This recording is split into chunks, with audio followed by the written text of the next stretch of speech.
Arthur Curry, also known as Protector of the Oceans, the Aquaman.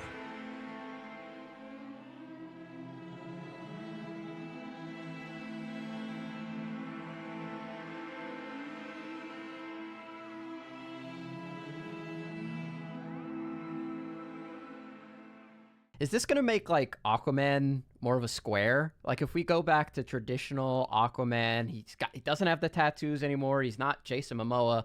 We're probably going to lose the long hair. We're going to lose some of the badass factor, right? And they're going to have to kind of build that character back up and like convince people like, okay, we brought in Khal Drogo, who's probably the most badass character in anything that you could watch on TV that everybody knows about from the biggest show in the world. We got that guy, and we're going to make him Aquaman.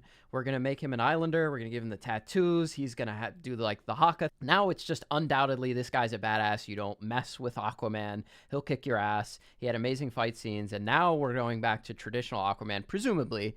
Like they're probably not going to cast like Roman Reigns or The Rock as Aquaman. That would be kind of awkward. Definitely. But I mean, they could do Roman. I think they could too. Everything, that would be pretty badass. I mean, so far everything I've seen in the DCU is kind of lending itself pretty traditional to how they actually looked throughout the modern Copper Age of comics. So I wouldn't be too surprised if they, kind of casted somebody who looks more similar to Aquaman, mostly because they want to differentiate from the version that we have that was a little bit more grimdark in the Snyderverse. But other than that, I mean, I think Aquaman's stock with the average person isn't as bad as we think it is. I think Aquaman is a pretty cool character that most people, I would say, even like, I don't think that the joke is quite as bad as comic book fans make it out to be. But in the pantheon of like greatest casting choices of all time, casting Jason Momoa as Lobo is just like, that's an easy layup. Nobody's on your side of the court, man. You're shooting wide open. So I'm excited to see what he does. I don't really think from the perspective of what his real life, like kind of boisterous personality seems like, that he could possibly mess this up. Outside of the writing could be weird. But because Lobo has been like, don't write him like the New 52. Don't do that. Whatever you do, don't. But if you write him as virtually any other depiction of him except that version, you're good. Yeah. So, and that, I mean, I think that's kind of what we need out of the same thing in Aquaman. It's like, if I think what James is doing, at least from my perspective, is he's picking the versions of characters, or he's basing these versions of characters off of kind of what the majority of the fan base views as like the quintessential version of that character. And I think that you're probably going to end up getting a version of Aquaman that's closer to like maybe how he's been presented since the New 52, which I think is kind of the point when most people were like, oh, Aquaman's actually kind of tight. But I don't know. That's just my thoughts on it. I'm just worried about, because honestly, I kind of disagree with the way that like Aquaman is perceived prior to Jason Momoa, and I think people like just slide back into that, especially people that are born to hate.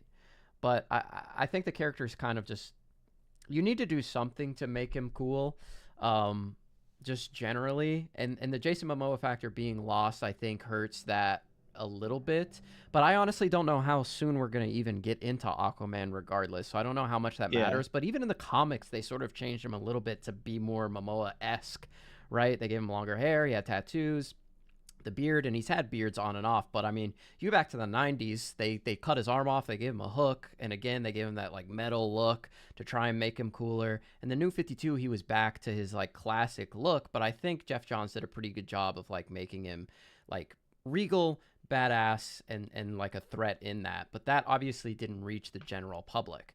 But they did the same thing with Namor in the MCU. Like, they gave him a way cooler backstory, in my opinion, and they just gave him a twist that just made him way more badass. Like, he had the headdress, he had the cool powers, like the flying ankles wasn't like dorky. I think if they went like traditional Namor, that guy's getting laughed out of the theater.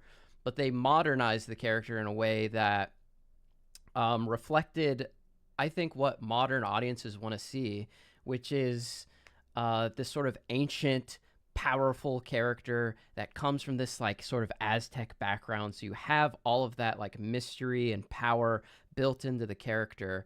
And we're going to get Atlantis, obviously. But how is that Atlantis going to be depicted? Is it going to be like the DC Extended Universe where it's like an ultra futuristic, basically space planet from Star Wars? Or is it going to be something more traditional? That's what I'm curious to see. I do think they need to do something to make the character endear himself to modern audiences. And also he needs to differentiate himself now from Namor, who is in the more popular franchise as it stands currently.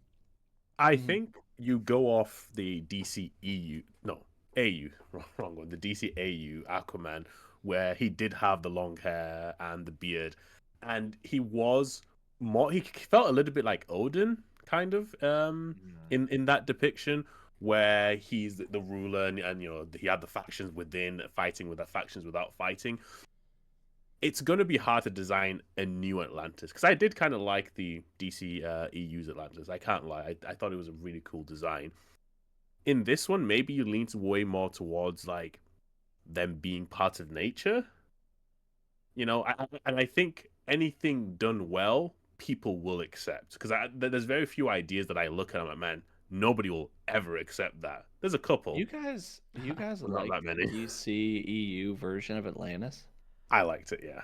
I thought the Garrick, DCEU Atlantis was cool. Yeah, I mean, you take a look at the world building of the DC Extended Universe Atlantis was probably some of the best world building in the DC Extended Universe. You had the 7 kingdoms. They were all very interesting. They were all very diverse and different from one another. You had the mystery. No, I'm not talking about the kingdoms. I'm talking about like the general vibe of it. Kind of felt more like underwater Wakanda, and I did not vibe with it like whatsoever. I mean, that's what Atlantis is. Maybe I'm literally just born to hate, but I did not like it at all. It's not traditional because it doesn't feel ancient. It feels futuristic. Yeah, exactly. Different vibe.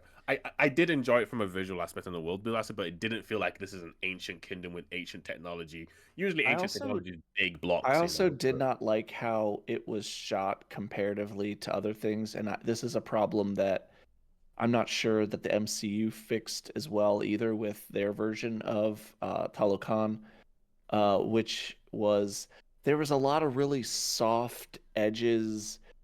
Everything looked a bit blurry when they were underwater. Like, I don't know. I didn't like the whole vibe. I like it.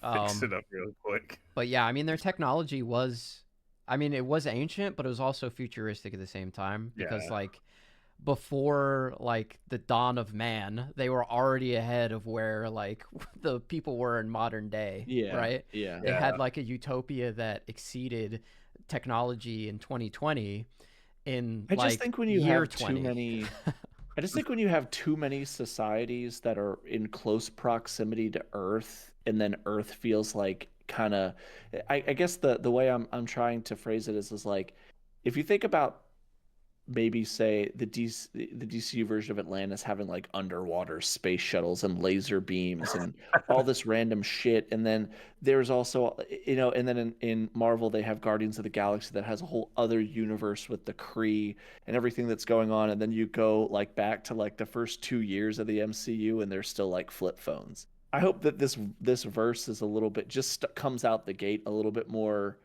interwoven with that stuff, so it doesn't feel out of place. Because like the underwater, there was like underwater railway systems and stuff like that I remember in Aquaman. I'm a certified Aquaman DCEU hater, both of them. The second one was like one of the worst films I've ever seen in my life. No, the first one's awesome, bro. The first one was good. Come on. First one was definitely is it like certified hater? A good like story? No. It's not, but it's fun. It's a fun movie. It's got great action, and it's got Jason Momoa going, hell yeah. Yeah, brother. Yeah. Listen, when the final fight when he says, "May the judge," when he like puts the trident in front of him and like uses his telepathic powers for the first time, like calls the whole entire last scene. You weren't standing up and like clapping, like losing your mind. Like that was. And I was like, what is Infinity War? What is Endgame? I have Aquaman, baby. That's all I need.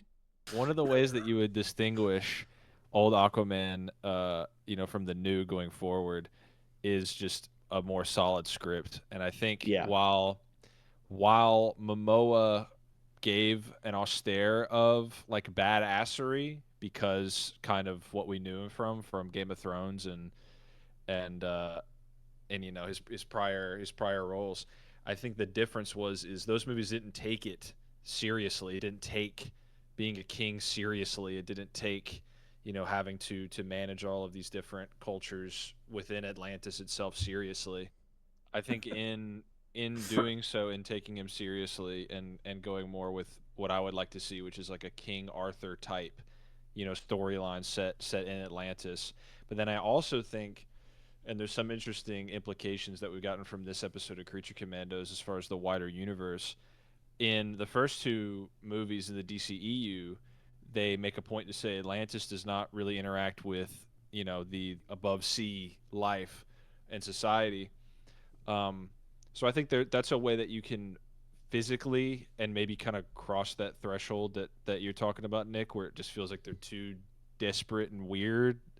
Where if the Atlantis going forward, if maybe this is an Aquaman who's kind of already exposed, or we have Superman flying around, we have Green Lanterns, like Atlantis to this Earth probably wouldn't be that much to buy. I don't see a reason why it has to be a hidden civilization anymore, and I think that could be a big way where we never really got Aquaman, King of Atlantis, also human, has to be a monarch that can have peace and ease tensions between the two. We never got that, so I think that's maybe a way that you could distinguish it from what came before. Is if you take that seriously, you say this is a superhero, but he also is somebody who has to, in a way that Superman doesn't, because he's an ambassador of a lost civilization. Aquaman can be an ambassador of a currently existing civilization, and it could also kind of be allegorical to how we kind of all have to get along in the real world, and seeing a superhero kind of fight for that.